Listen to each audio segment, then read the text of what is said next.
ஹரே கிருஷ்ணா. ஓம் நமோ பகவத்தே வாசுதேவாய. ஹரே கிருஷ்ணா. ஸ்ரீமத் பாகவதம் ஸ்கந்தம் 9 அத்தியாயம் 22 அஜமீடரின் வம்சத்தினர் என்னும் தலைப்பில் பதங்கள் 16-17. பதம் 16. ஏவம் உக்த்வோ த்விஜைர்ஜ்யேஷ்டம் சந்தயாம் ஆசசோ அப்ரவீத் தன்மந்த்ரி பிரஹிதைர் விப்ரைர் வேதாந்த் விப்ரம் சித்தோகிரா. பதம் 17. வேதவாதாதிவாதான் வை ததா தேவோ வவர்ஷக தேவாபிர்யோகமாஸ்தாய கலாபகிராமம் ஆஸ்ரித்தக. Word by word meaning. ஏவம் மேலே குறிப்பிட்டது போல இவ்வாறு உக்த அறிவுறுத்தப்பட்டு த்விஜை பிராமணர்களால் ஜேஷ்டம் அவரது தமையனான தேவாபியை சந்தயாம் ஆச ராஜ்ய பொறுப்பை ஏற்கும்படி வேண்டினார். அவர் தேவாபி அப்ரவீத் கூறினார். தன் மந்திரி சாந்தனுவின் மந்திரியால் பிரஹிதை தூண்டப்பட்டு விப்ரை பிராமணர்களால் வேதாத் வேத விதிகளிலிருந்து விப்ரம் சித விழுந்தார். கிரா அத்தகைய வார்த்தைகளால் வேதவாத அதிவாதான் வேத விதிகளை நிந்தித்த வார்த்தைகளான வை நிச்சயமாக கடந்த காலத்தில் தேவாபி யோகம் ஆஸ்தாய அஷ்டாங்க யோக முறையை ஏற்று கலாப கிராமத்தை ஆஸ்ரித தஞ்சமடைந்தார். இன்னும் அங்கு வாழ்ந்து வருகிறார். டிரான்ஸ்லேஷன். பிராமணர்கள் இவ்வாறு கூறியதும் சந்தனு மகாராஜன் வனம் சென்று தன் தமையனான தேவாபியை ராஜ்ய பொறுப்பை ஏற்றுக்கொள்ளும்படி வேண்டினார். ஏனெனில் பிரஜைகளை பராமரிப்பது ஒரு அரசரின் கடமையாகும். ஆனால் முன்பு சாந்தனுவின் மந்திரியான அஸ்வவாரர் வேத விதிகளை மீறி தன்னை அரச பதவிக்கு தகுதியற்றவராக செய்து கொள்ளும்படி தேவாபியை தூண்டிவிடுமாறு சில பிராமணர்களை ஏவினார்.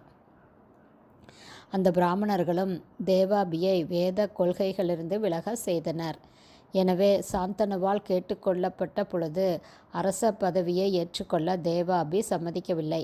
மாறாக அவர் வேத கொள்கைகளை நிந்தித்ததால் இழிவடைந்தவர் ஆனார். இச்சூழ்நிலையின் காரணமாக சாந்தனு மகாராஜா மீண்டும் அரசரானார். இதனால் மகிழ்ந்த இந்திரன் மழையை பொழிந்தார்.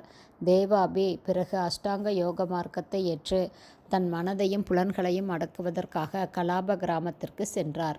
அங்குதான் அவர் இன்னும் வாழ்ந்து வருகிறார். பதங்கள் 18-19. சோமவம்சே கலௌ நஷ்டே கிருதாதௌ ஸ்தாபயிஷ்யதி பாலிஹாத் சோம தத்தோ அபூத் பூரிஸ்ரவாஸ்ததக. பதம் 19. சலஸ்ச சாந்தனோர் ஆசீத் கங்காயாம் பீஷ்ம ஆத்மவான் சர்வதர்ம விதாம் சிரேஷ்டோ மகாபாகவதக கவிஹி.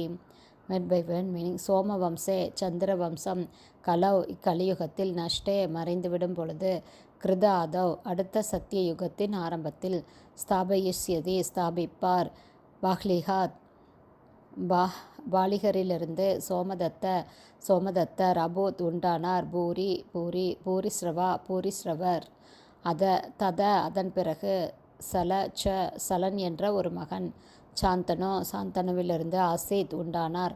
கங்காயாம் சாந்தனுவின் மனைவியான கங்காவின் கருவில் பீஷ்மர் என்ற ஒரு மகன் ஆத்மவான் தன்னுணர்வு பெற்ற சர்வ தர்ம விதாம் அனைத்து ஆன்மீகிகளிலும் சிரேஷ்ட மிகச்சிறந்தவரான மகாபாகவதரும் கவி மேலும் கற்றறிந்த ஒரு பண்டிதருமான. டிரான்ஸ்லேஷன். இந்த கலியுகத்தில் சந்திரவம்சம் ஒரு முடிவுக்கு வந்ததும் தேவாபி அடுத்த சத்திய யுகத்தின் துவக்கத்தில் சந்திரவம்சத்தை மீண்டும் இந்த உலகத்தில் ஸ்தாபிப்பார். பாலிகரிலிருந்து சாந்தனுவின் சகோதரர் சோமதத்தன் என்ற மகன் வந்தார். அவருக்கு பூரிஸ்ரவர் சலர் என்ற 3 மகன்கள் இருந்தனர். சாந்தனுவிலிருந்து அவரது மனைவியான கங்கையின் கர்ப்பத்தின் மூலமாக பீஷ்மர் வந்தார். அவர் மேன்மைக்குரிய தன்னுணர்வு பெற்ற பக்தரும் கற்றறிந்த பண்டிதரும் ஆவார். ஹரே கிருஷ்ணா. ஸ்ரீமத் பாகவதம் ஸ்கந்தம் 9 அத்தியாயம் 22 அஜமீடரின் வம்சத்தினர் என்னும் தலைப்பில் பதங்கள் 16, 17, 18, 19 ஸ்ரீல பக்திவேதாந்த சுவாமி பிரபுபாதாவின் விளக்க உரை இத்துடன் நிறைவடைந்தது. ஹரே கிருஷ்ணா. குருதேவ்க்கு ஜாய்.